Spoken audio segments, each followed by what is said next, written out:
Quero saudar a todos vocês com a paz do Senhor. Que bom é estar aqui. Eu não imaginava encontrar tantos amigos, pessoas que vieram de Louveira, das cidades ao redor, de São Paulo. Como é bom conhecer vocês. Na verdade, me formei em Direito. Hoje eu atuo como oficial de Justiça no Espírito Santo.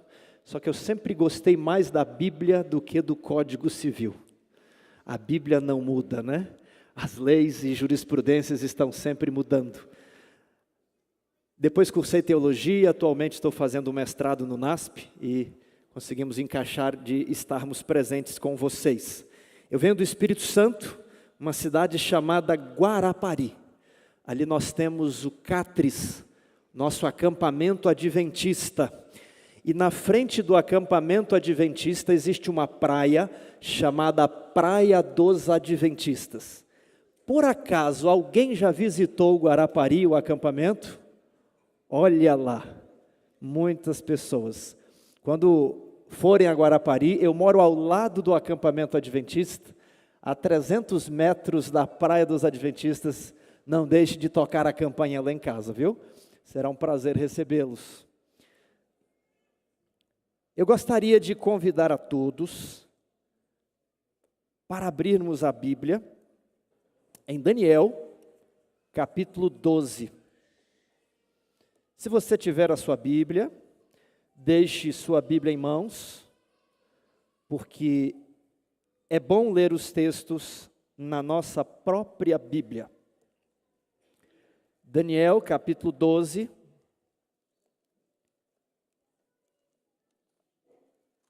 Verso 1. Nesse tempo se levantará Miguel, o grande príncipe, o defensor dos filhos do teu povo, e haverá tempo de angústia, qual nunca houve desde que houve nação até aquele tempo. Mas naquele tempo será salvo o teu povo, todo aquele que for achado inscrito. Esse texto fala de um grande conflito, de uma grande angústia. E esse texto fala que Miguel se levantará para salvar os filhos do seu povo. A visão que termina em Apocalipse 12:1 começou no capítulo 10, no verso 1. Vamos dar uma olhada? Daniel 10, verso 1.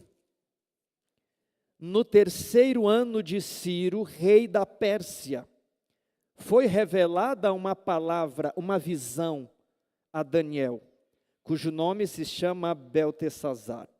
A palavra era verdadeira e envolvia grande conflito. É desse texto de Daniel 10:1 que surgiu o título de um dos livros mais conhecidos no nosso meio, o livro O Grande Conflito. E que grande conflito é esse? Um conflito entre Miguel e os seus anjos, e o dragão e os seus anjos, conforme aparece no capítulo 12 de Apocalipse. É uma batalha nos bastidores da história, é uma batalha invisível, mas uma batalha real. E Daniel, ele estava muito preocupado, porque Ciro já havia conquistado Babilônia, os 70 anos tinham se cumprido e o povo de Israel não havia voltado para Jerusalém.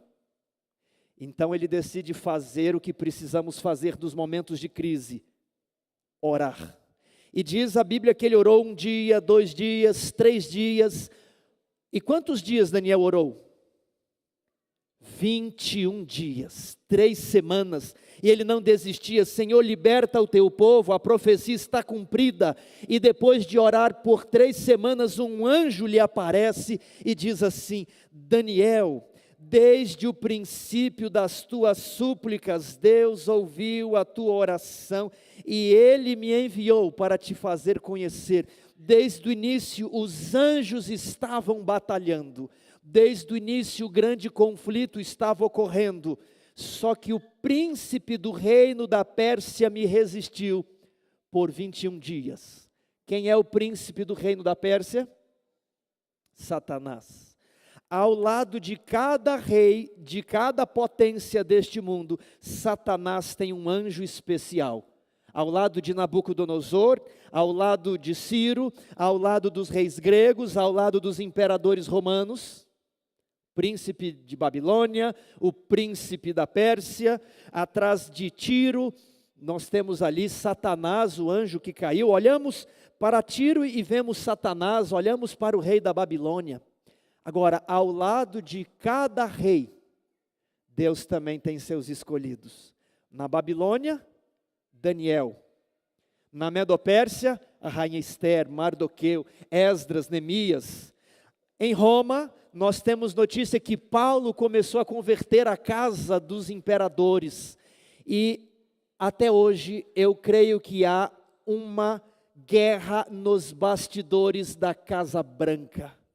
Há um grande conflito, nós vivemos um grande conflito. E esse grande conflito não se resolvia entre os anjos, até que entrou alguém especial, o arcanjo Miguel, o chefe dos anjos, o comandante das hostes celestiais. E Ciro libertou o povo. E ele fala: escuta, Daniel, o que vai acontecer? Depois deste rei virá outro, e depois outro. E é todo o capítulo 11, ele narrando esse grande conflito entre o bem e o mal, que se consubstancia na realidade, na guerra dos reis, e chega até os nossos dias.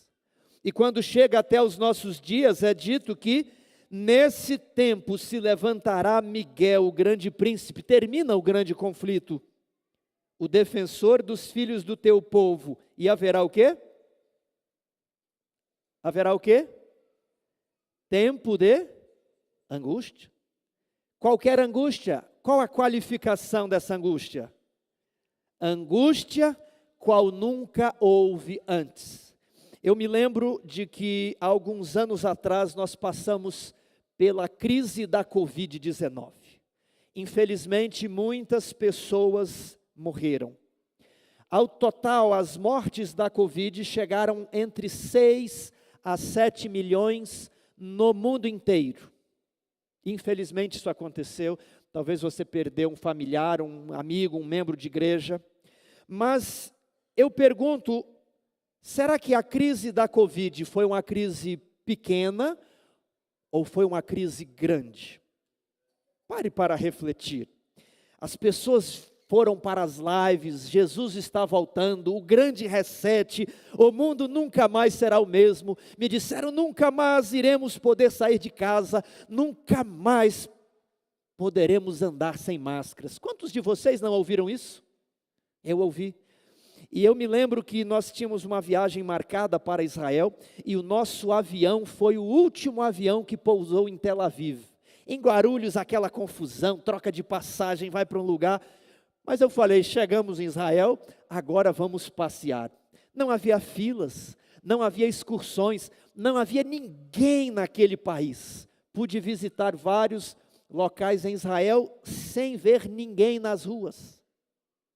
E de repente vinham aquelas pessoas com roupas de astronauta para desinfetar os lugares. Eu falo, que coisas estranhas. E a nossa guia, ela disse, vocês devem voltar para o Brasil. Eu falei, mas a viagem só está começando? Vocês devem voltar. Vocês não estão vendo o que está acontecendo no mundo? Eu falei, não, eu planejei essa viagem há um ano, eu quero passear. E no dia seguinte, o governo de Benjamin Netanyahu fechou todos os restaurantes, mas dá para passear. E depois fechou todos os pontos turísticos. Eu falei, agora temos que ir para casa. Vamos para o Egito. E as fronteiras se fecharam. Eu falei, vamos para casa. E já não havia mais aviões. Vocês se lembram? As bolsas de valores despencando, as pessoas em Manaus sem oxigênio. Que terrível! Voltamos para casa num avião de 300 lugares, apenas 20 pessoas. Fiquei 15 dias isolado. E de repente atravessei para ir na casa da minha mãe, quase chamaram a polícia, porque eu era a primeira pessoa que tinha vindo do exterior na minha cidade. Tempos estranhos. Agora, será que a crise da Covid foi uma crise grande? Para nós decidirmos isso, precisamos comparar com outras crises do passado. E ao comparar, nós vamos definir o tamanho da crise da Covid. Em Jerusalém, no ano 70, a cidade foi cercada por Roma. E as gangues brigaram lá dentro e queimaram todo o alimento. As pessoas que escondiam um punhado de pão, elas eram assassinadas para que outro roubasse a comida. Mães comeram os próprios filhos, pessoas comiam a carne de gente morta, os soldados romanos do lado de fora. E então, quando as coisas começaram a ficar pior, eles comiam os dejetos dos pombos em cima dos muros. Quando a fome apertou, comiam os cintos, os sapatos de couro. E alguns se aventuravam a sair de Jerusalém à noite para pegar capim para comer. E os soldados romanos pegavam essas pessoas, torturavam e crucificavam. E Joséfo nos conta que ao redor de Jerusalém, num raio de 4 quilômetros, todas as árvores foram cortadas para fazer cruzes nas quais os judeus foram crucificados. Havia tantas cruzes que não era possível passar entre elas. A cidade foi destruída, o templo foi queimado. Calcula-se que Jerusalém estava com 1 milhão de habitantes por ocasião daquela festa. Foi uma crise terrível, mas não foi a maior. Os cristãos foram duramente perseguidos pelo Império Romano.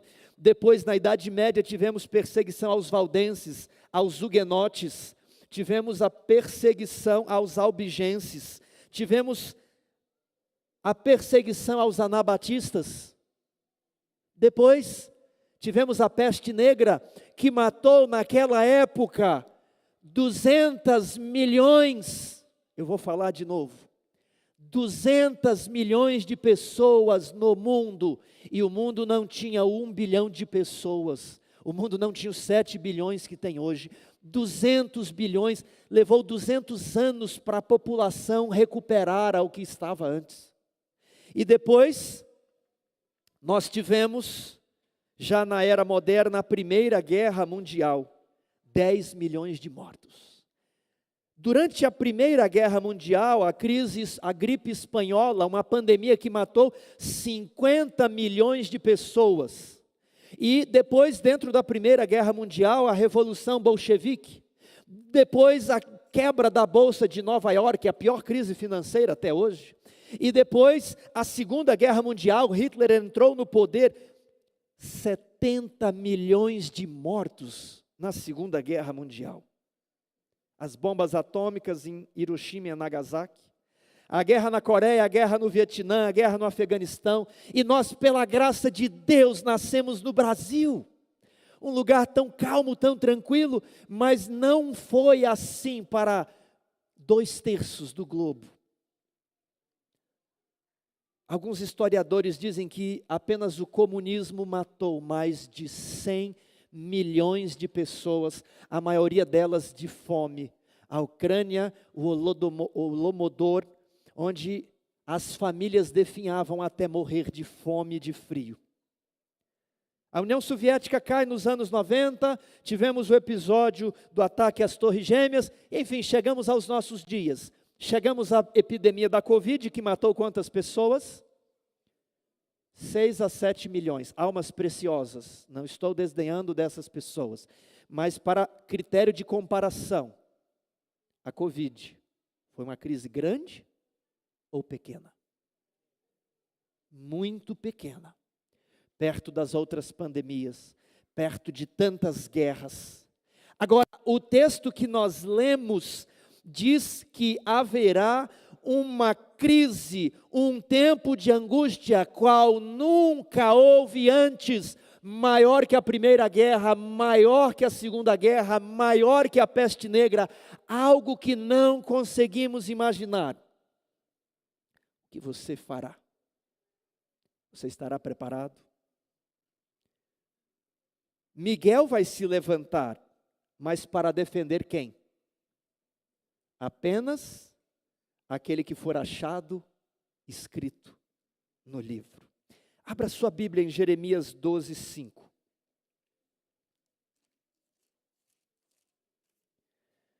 Jeremias 12, verso 5. Eu vou esperar os irmãos abrirem a Bíblia. Jeremias 12, 5. Se te fatigas, se você se cansa com homens correndo, se te fatigas correndo com homens que vão a pé, como poderá competir com os que vão a cavalo? Se em terra de paz não te sentes seguro, o que farás na floresta do Jordão? Você entendeu? Se você hoje está cansado, se você hoje está desanimado e os homens estão andando a pé, o que você fará quando Deus decidir que você tem que competir com pessoas que estão correndo a cavalo? Se em terra de paz, se no Brasil você te sente inseguro, se você não está com a sua vida espiritual em dia, o que você faria na Primeira Guerra Mundial? O que você faria se você fosse para um campo de concentração, como muitos judeus? O que você faria na peste negra, quando os mortos não eram sequer enterrados? Irmãos, é preciso um preparo especial. E nós somos muito ricos. Nós nascemos no lado mais rico do mundo. O Brasil enriqueceu muito nos últimos anos. Quem é da década de 70 e 80 sabe. Minha mãe dizia que refrigerante era uma vez por ano no Natal. Chocolate só na Páscoa. Vocês sabem disso. Nós ficamos muito ricos, porém a nossa fé tem decrescido. E nós estamos com crises espirituais na terra de paz. O que faremos na última e grande crise, maior do que todas as crises que já existiram? Se não estamos conseguindo ser fiel a Deus agora, como vamos resistir depois? Essa é a pergunta. Nós precisamos acordar. Deus nos chama para despertarmos do sono do nosso torpor. Se você está cansado agora, como você vai correr depois? Abra sua Bíblia em Apocalipse 7. Existe algo que você pode fazer. Existe um preparo especial que deve ser feito hoje para você resistir a essa crise que há de vir sobre toda a terra. Apocalipse capítulo 7, verso 1. Depois disto vi 4 anjos em pé nos 4 cantos da terra. Preste atenção. Conservando seguros os 4 ventos da terra, para que nenhum vento soprasse sobre a terra, nem sobre o mar, nem sobre árvore alguma. Estes anjos estão segurando os ventos. Em profecia, ventos significam guerras, revoluções, caos social. E o mundo não acabou, porque os anjos estão segurando. Ok? Vamos para o verso 2. Vi outro anjo que subia do nascente do sol, tendo selo do Deus vivo. Guarde isso, selo do Deus vivo. E esse anjo clamou em grande voz aos 4 anjos, aqueles aos quais fora dado fazer dano à terra e ao mar, dizendo: esperem, não danifiqueis nem a terra, nem o mar, nem as árvores, até selarmos em suas frontes os servos do nosso Deus. Um anjo com o papel de marcar os servos de Deus, ele grita para os outros: não soltem os ventos. E eu tenho a impressão que esses anjos estão afrouxando as mãos. Afrouxam as mãos, vem a Primeira Guerra.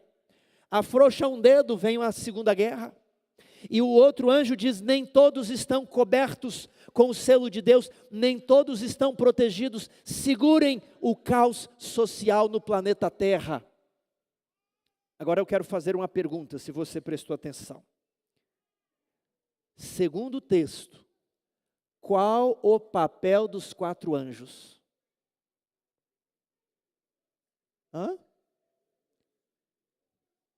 Segurar os ventos? Alguém mais? Olha, um irmão ali falou no final do verso 2. Qual é o papel dos anjos? Final do 2. Aqueles aos quais fora dado fazer.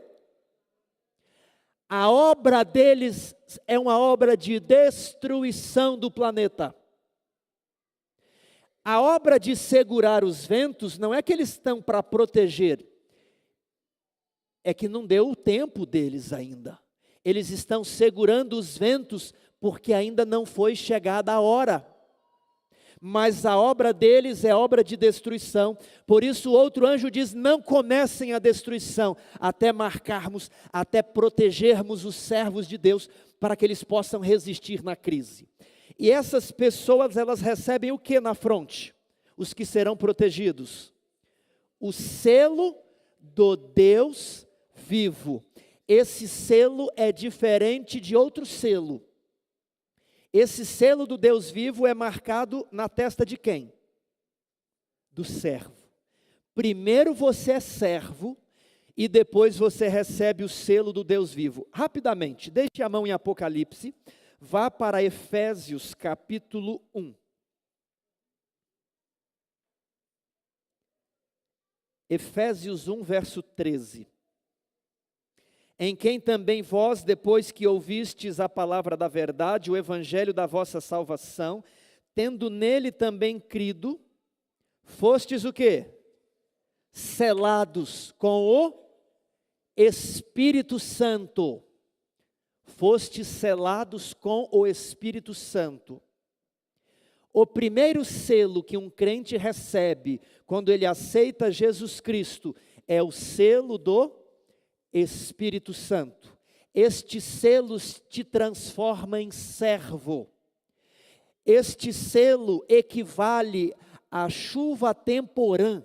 A chuva temporã era a chuva que regava a semente lá na Palestina, para que a semente pudesse crescer. É uma metáfora para o Espírito Santo que vai regar a semente do Evangelho no seu coração, para que você possa crescer e se desenvolver como um servo de Deus vivo.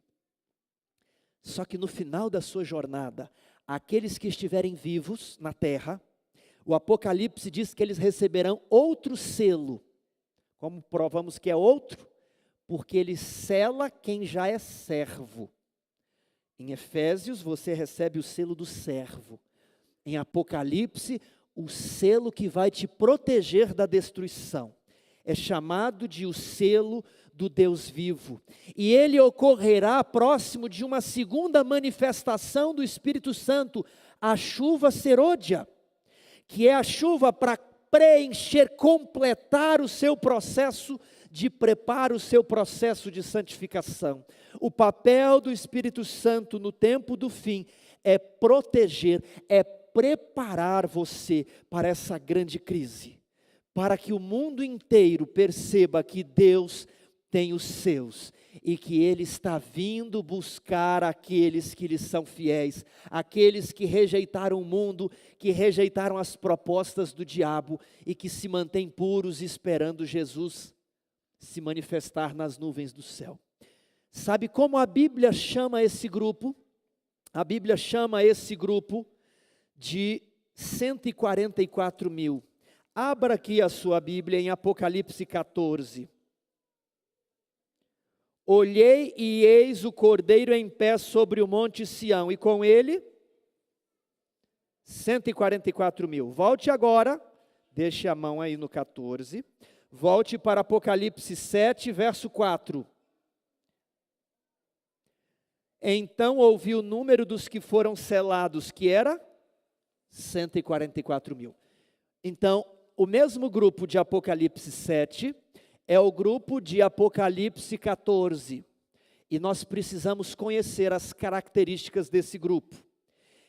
Entoavam, primeiro, eles têm o nome de Deus, eles são propriedade de Deus. O nome de Deus na sua fronte. Depois entoavam um novo cântico diante do trono, diante dos 4 seres viventes, diante dos anciãos, e ninguém pôde aprender o cântico. Os anjos jamais vão conseguir cantar com aqueles que foram remidos da terra. Os anjos não sabem o que é ter de ser fiel a Deus na carne do pecado. Os anjos não sabem o que é sepultar um pai. Os anjos não sabem o que é colocar no cemitério um bebê. Os anjos não sabem o que é receber um diagnóstico de câncer. Os anjos não sabem o que é morte. Mas aqueles que forem remidos, eles cantarão a sua experiência e ninguém poderá cantar junto. Há mais características. Eles são os que não se macularam com mulheres. Eles são puros doutrinariamente. São seguidores do Cordeiro por onde quer que o Cordeiro vá. Se o Cordeiro vai nessa direção, eles não questionam, eles vão. Se o Cordeiro curva à esquerda, eles vão atrás do Cordeiro. Irmãos, hoje há muitas perguntas e nós vemos o Cordeiro seguindo para uma direção e perguntamos, é ponto de salvação? Vemos o Cordeiro dobrar à direita, Senhor, mas esse caminho é muito estreito. Jesus nunca prometeu que o caminho seria largo. Jesus nunca prometeu que seria fácil. O caminho de Jesus foi tão difícil que ele pediu para desistir no jardim do Getsemane. Se houver outra maneira, Senhor, me livra da cruz. Não foi fácil para ele, mas é muito mais fácil para nós do que foi para ele.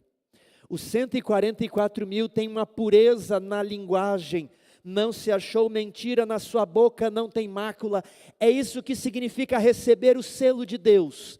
O Espírito Santo operando na sua vida faz com que a sua vida se assemelhe à vontade de Deus. Assim como pisamos com o chinelo na areia da praia, e quando nós olhamos fica uma marca, fica assim, Havaianas, Raider.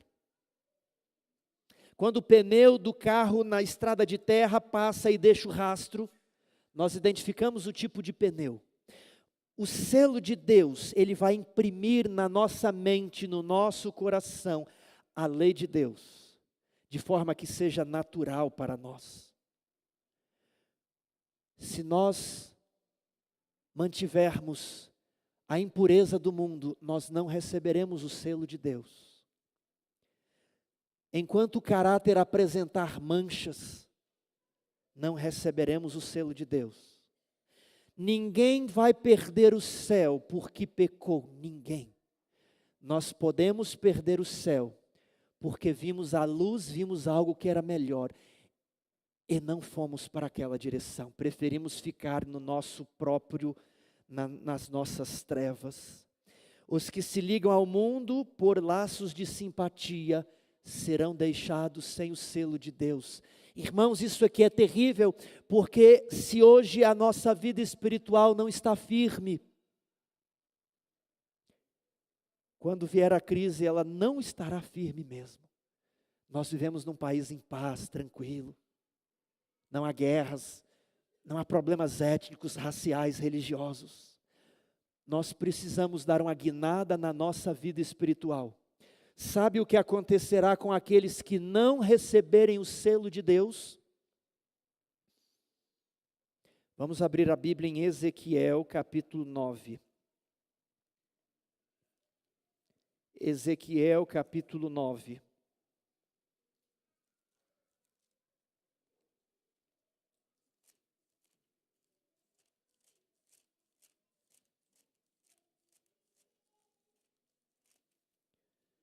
Esse é um texto forte.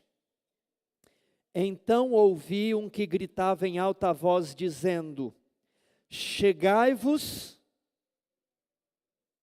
vós executores da cidade, cada um com as suas armas destruidoras na mão. Qual é o papel dessas pessoas? Destruir. Qual é o papel dos anjos lá de Apocalipse 7? Destruir. É o mesmo grupo, é a mesma visão.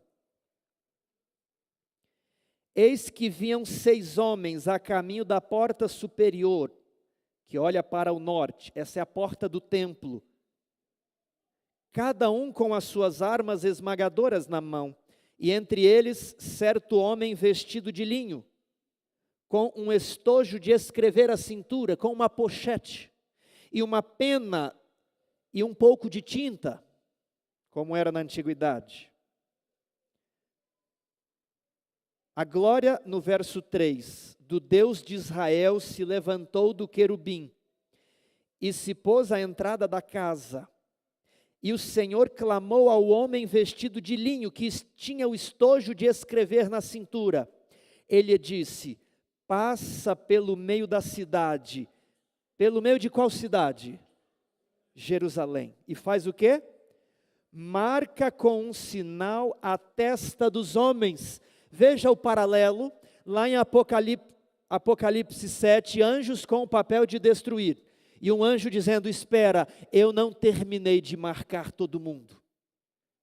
Agora aqui em Ezequiel, homens com armas destruidoras e um que recebe a tarefa. Entre em Jerusalém e marque algumas pessoas. Vamos ver quem ele deveria marcar. Homens que suspiram e gemem por causa de todas as abominações que se cometem no meio de Jerusalém. Jerusalém faz um paralelo com a igreja. O povo de Israel cometeu abominações? Sim ou não? Sim. A igreja, ao longo da Idade Média, cometeu abominações? Os protestantes, depois da Reforma, cometeram abominações? Vocês acham que nós cometemos abominações? Sim. Existem pecados no meio de nós, no nosso coração. E era para marcar aqueles que suspiravam e gemiam pelo quê? Por essas abominações. Muitas vezes a nossa atitude tem sido outra, tem sido de ridicularizar, de contar, de espalhar, de rir, de chacota. Mas nós devemos fazer: Senhor, por favor, poupa o teu povo, por favor, perdoa os nossos pecados, eu também tenho pecado, assim como Daniel orou. Precisamos interceder pela nossa igreja, uns pelos outros, e não espalhar, e não criticar, e não destruir. Aqueles que fazem esse tipo de atitude ficarão sem o selo. Os que não suspiram e não gemem pelas abominações que se praticam em Jerusalém, no meio da igreja, não serão protegidos na crise final. Verso 5, aos outros disse, ouvindo eu: passai pela cidade após ele, e sem que os vossos olhos poupem, e sem que vos compadeçais, o que está escrito? Matai, carnificina. Matai os velhos, os moços, as virgens, matai as crianças e as mulheres, até exterminá-los. Mas todo homem que tiver o sinal, não vos chegueis, e começai pelo meu santuário. Começai por onde? Pela igreja. E dentro da igreja era para começar por qual tipo de gente? Pelos anciãos. Irmãos, nós temos uma luz preciosa, uma luz muito preciosa que as gerações anteriores não tiveram. Nós seremos considerados os maiores traidores, se nós não fizermos caso da luz que Deus nos tem concedido. Haverá uma crise, nós estudamos, uma crise qual nunca houve antes. Mas é possível escapar dessa crise por meio da obra do Espírito Santo, que deve derramar a chuva serôdia, a chuva temporã, para nascer a semente no seu coração.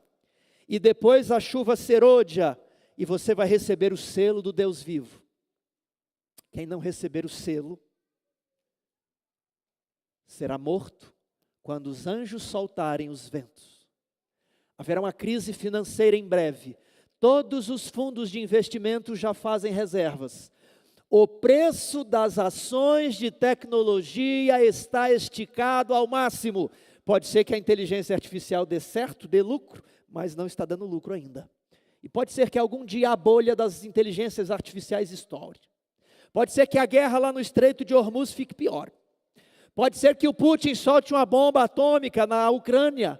Nós nascemos na década de 80 e 90 e não havia guerras. E a guerra voltou para a Europa depois da Segunda Guerra Mundial. E a guerra no Irã. E, irmãos, Deus só está esperando você se arrepender. Deus só espera por você para receber o selo. Deus espera que você enquanto a cobertura passe, você fica embaixo dessa cobertura. O cenário está montado. Só precisamos pregar o Evangelho, receber o selo e pregar o Evangelho. Haverá uma crise financeira, haverá uma crise militar, haverá uma crise ambiental, haverá uma crise religiosa. O mundo será separado entre aqueles que seguem o Cordeiro e os que seguem a besta. Haverá guerras. Nós vivemos em um período de 30, 40, 50 anos onde não havia guerras. Desde a antiguidade, a regra do mundo é a guerra e ela voltou. Quem foi lutar na Primeira Guerra Mundial foram os franceses da Belle Époque, da época em tudo em paz. E nós vivemos a nova Belle Époque no celular, da internet, do Wi-Fi. Nós vivemos um mundo maravilhoso e esse mundo está fazendo que nós nos esqueçamos de Deus. Haverá mártires no tempo do fim. Você está preparado para ser um mártir? Haverá mártires. Antes da porta da graça se fechar, haverá mártires. Triste é morrer num assalto. Triste é morrer numa bala perdida. Mas morrer como mártir, testemunha de Jesus, é glória. Quando chegaram para Pedro, ele não mais tinha medo. Ele tinha o Espírito Santo. Ele falou: não me crucifiquem como mestre. Da primeira vez eu fugi, mas agora eu quero ser crucificado de cabeça para baixo. Paulo falou: fui liberto da boca do leão, combati o bom combate, completei a carreira e guardei a fé. Podem cortar a minha cabeça, a coroa de glória me espera. Timóteo morreu, Lucas foi enforcado, João Marcos esfolado, Tomé queimado, tantos outros foram mortos, queimados na estaca. Não tenha medo da morte jamais. Se você está com Deus, não tenha medo da morte, porque Ele é a ressurreição e a vida. Converse com seus filhos e leiem para eles: eu vos ressuscitarei no último dia. Não existe morte, existe sono. Não é para sempre. Agora outros serão presos, outros serão escravizados. Eu pergunto: esqueceu-se Deus de Noé na arca? Esqueceu-se Deus de Ló em Sodoma? Esqueceu-se Deus da viúva de Sarepta? Esqueceu-se Deus de Elias? Esqueceu-se Deus de Jeremias? Esqueceu-se Deus de Daniel na cova? Vocês percebem um padrão? Deus não livra da cova, Deus livra de dentro da cova. Deus não livra da fornalha, Deus livra dentro da fornalha. Ele vai livrar você, mas você precisa ter o Espírito Santo, porque enquanto o Espírito Santo será posto sobre você, o Espírito Santo será removido da terra e os homens se tornarão todos psicopatas. Existe bondade no mundo só por causa da graça de Deus e do Espírito Santo. Salmos 91, nós sabemos decor. O mundo entrará em caos, mas 1000 cairão ao teu lado, 10.000 à tua direita, contudo não serás atingido. Tão somente contemplarás a paga do ímpio, porque fizeste do Senhor a sua morada e do Altíssimo o seu refúgio. Nenhum mal te sucederá, tenha fé, eu vim trazer esperança. Haverá uma crise qual nunca houve antes, mas nenhum mal te sucederá, nem praga alguma chegará à tenda, porque ao Senhor enviará os teus anjos. Ele deu ordem para que os teus anjos te protejam e te guardem de todos os males. E você não tropeçará, porque Deus é fiel e poderá nos livrar dos tropeços. Miguel se levantará na hora de maior crise. E eu quero ler 2 textos com você. O primeiro está na meditação Maranata. Durante a noite, a irmã White escreve: passou diante de mim uma cena muito impressiva. Ela teve um sonho. Parecia haver grande confusão e o conflito de exércitos. Conflito de quê? Guerra. Guerra. Não haverá paz no mundo. Um mensageiro do Senhor apareceu à minha frente, um anjo. Ele disse: chame a sua família, eu a guiarei. Siga-me. Ele me conduziu por uma escura passagem, através de uma floresta e depois através das reentrâncias das montanhas. E disse: aqui você estará segura. Eles estavam selados, eles tinham o Espírito Santo. Disse então o mensageiro, havia outros que foram conduzidos ao abrigo. Disse o mensageiro: o tempo de angústia de Daniel 12, sobreveio como um ladrão à noite, conforme o Senhor nos advertiu que sucederia. Quando vierem as pragas, ninguém mais duvidará da volta de Jesus. O ladrão não é a volta de Jesus. O ladrão é quando se fechar a porta da graça. Mas aqueles que tiverem o selo, o anjo de Deus será enviado à sua casa para te guardar em todos os teus caminhos, para que não tropeces em nenhuma pedra. Venha comigo. Você não precisa guardar comida, você não precisa fazer treinamento de sobrevivência, você não precisa de nada, você só precisa da fé em Jesus Cristo e do Espírito Santo de Deus. O anjo vai tirar você da casa e vai levar você para um lugar seguro. Muitos, porém, estarão presos. Eu quero ler agora um capítulo, o início de um capítulo chamado O Livramento dos Justos. É o capítulo 40 de O Grande Conflito. Quando a proteção das leis humanas for retirada dos que honram a lei de Deus, haverá nos diferentes países um movimento simultâneo com o fim de destruí-los. E os ímpios decidirão em uma noite o golpe decisivo que fará silenciar por completo a voz de reprovação.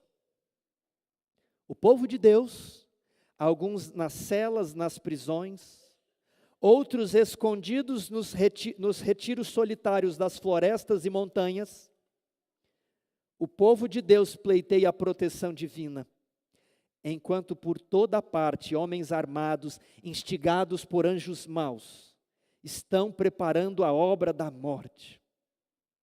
É então, na hora de maior aperto, que o Deus de Israel intervirá para o livramento dos seus. Nesse momento se levantará Miguel, o Salvador dos filhos do teu povo. Nesse momento, no momento de maior angústia, qual nunca houve antes. Veja como será, veja a descrição do livramento. É à meia-noite que Deus manifesta o seu poder para o livramento do seu povo. Imaginou? Meia-noite. O sol aparece, resplandecendo em sua força. Sinais e maravilhas se seguem em rápida sucessão. Os ímpios contemplam a cena com terror, mas os justos com alegria. É o sinal do seu livramento. Em meio aos céus agitados, as nuvens se chocando umas com as outras, abre-se um espaço de glória indescritível.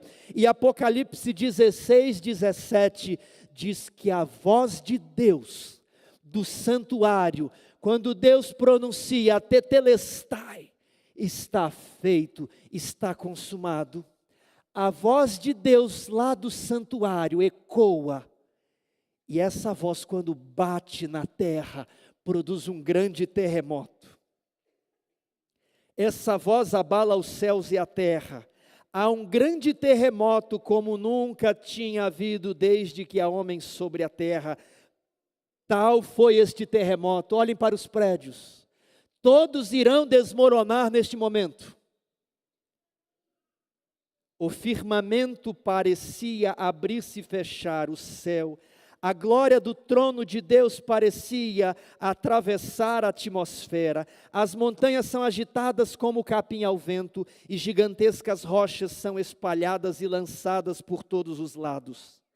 Há o estrondo como de uma tempestade, o mar açoitado com fúria, ouve-se o barulho do furacão. Toda a superfície da terra está a quebrar-se. Seu próprio fundamento parece ceder. As placas tectônicas estão se fragmentando. grandes cadeias de montanhas são sacudidas, as ilhas desaparecem pelos tsunamis, pedras do peso de um talento caem para fazer a sua obra de destruição. As mais orgulhosas cidades da terra são derrubadas, os suntuosos palácios dos grandes homens desmoronam diante dos seus olhos. Apegaram-se ao seu tesouro e agora eles perdem tudo. As paredes das prisões fendem-se. E quem estava nas prisões? E o povo de Deus que estivera retido em seu cativeiro por causa da sua fé, é libertado. Eles então se reúnem e olham para o oriente e veem uma pequena nuvem negra da metade da mão de um homem. É a nuvem que rodeia o Salvador. À distância, a nuvem está envolta em trevas, mas eles sabem, esse era o sinal. Em silêncio solene, eles observam a nuvem enquanto se aproxima da terra. A nuvem, quando se aproxima, está branca e há um fogo consumidor. O arco-íris por cima do trono. Jesus está voltando. Miguel se levantou como um poderoso defensor, não como homem de dores, para sorver o amargo cálice, não como carpinteiro, não como humilde sofredor, agora como um comandante das hostes celestiais. Apocalipse 19 diz que seguiram-no todos os exércitos, toda a cavalaria celestial, com antífonas de melodia, os santos anjos, em inumerável multidão, invadem a atmosfera do pequeno planeta azul. Milhares de formas angelicais invadem a atmosfera, milhões e milhões, miríades de miríades, nenhuma pena pode descrever. Mente alguma é apta para imaginar o esplendor daquele momento. Jesus Cristo irá glorificar você em um abrir e piscar de olhos. E se alguém aqui morrer, talvez de velhice, talvez como mártir, o seu anjo da guarda, que marcou o lugar onde você foi sepultado, ele vai quebrar aquela lápide de mármore e granito, e ele vai olhar para o seu rosto desfigurado e fala: o seu nome, Tiago, levanta-te do pó da terra, teu pai te chama. E nós iremos levantar, nós voltaremos à vida para nunca mais morrer. Nós subiremos, elevando-se por sobre os nossos pés. Eu quero encontrar a minha esposa. Eu quero falar para ela: acabou. Você vai olhar os seus meninos, não tem mais perigo. As crianças podem correr. Nós estamos subindo para nos encontrar com Jesus. Ele vai nos levar à cidade celestial. Nós vamos presenciar junto ao lago de cristal a coroação dos santos. Adão vai se encontrar com Jesus, o primeiro Adão e o segundo Adão. Adão tira a sua coroa, coloca no chão. Ele se ajoelha diante de Jesus. Ele olha para trás. E ele vê que nós todos somos pequenos. Jesus então convida todos os remidos para entrar na cidade. Aqueles portões gigantescos, os anjos em coral cantando, e nós nos reunindo debaixo da árvore da vida. Vida eterna. Pelos milhões e milhões dos séculos, empreenderemos viagens para mundos distantes. A banda que toca música poderá dizer: eu vou estudar um novo instrumento durante 100 mil anos no planeta X. A outra que gosta de química está estudando os elementos no planeta Y. E todas as ambições humanas serão levadas avante, todos os empreendimentos serão realizados. E por mais que nós olhemos para o futuro, por mais que olhemos para adiante, haverá sempre um infinito para além. Você quer estar nesse dia? Eu quero estar lá. Quando nós entrarmos na cidade celestial, nós vamos ter a sensação de que Deus pediu muito pouco de nós, em comparação com o que Ele nos ofereceu. Nós teremos a sensação de que foi muito fácil conquistar o céu. Todas as nossas provações serão pequenas diante da glória eterna e imortal que nos cobrirá pela eternidade. Irmãos, viva e morra de maneira que agrade a Deus. Se você tem algum pecado hoje, abandone, o céu vale mais. Se você está brigado com alguém, não saia da igreja sem se reconciliar. Humilhe-se, aquele que se humilhar será exaltado. Se você não está sendo fiel na sua mordomia, converse com Deus, Ele é dono do ouro e da prata. Se você não está sendo fiel no sábado, reveja os seus pensamentos, a graça vai fazer de você um vencedor. Se você sente que o egoísmo está lhe afogando, você ore a Jesus, como Pedro, se afogando no mar. Jesus não deixou ele se afundar. Jesus nos ama. Jesus vai estender a mão, e por mais fundo que seja o seu oceano, Ele vai te trazer de volta. Ele fala para você: apacenta as minhas ovelhas, faça o trabalho missionário, cuide da igreja, cuide dos jovens, prepare essa multidão para se encontrar com o céu. Mais uma vez eu repito, viva e morra, de modo que você esteja preparado para se encontrar com Cristo quando Ele voltar. Que Deus vos abençoe.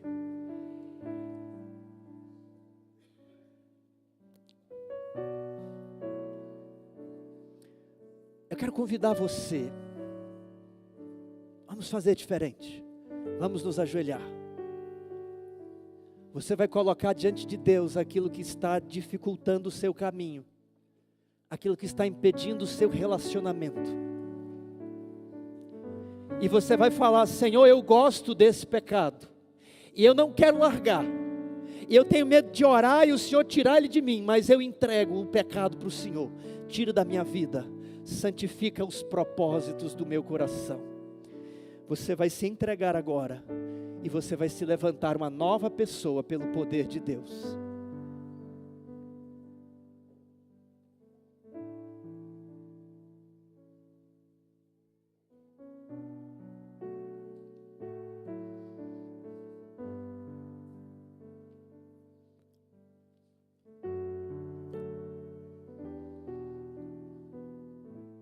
Pai Santo que estás nos céus, aqui o Senhor vê a tua igreja, o Senhor vê a nossa miséria, a nossa dificuldade, mas o Senhor prometeu que perdoaria todos os nossos pecados.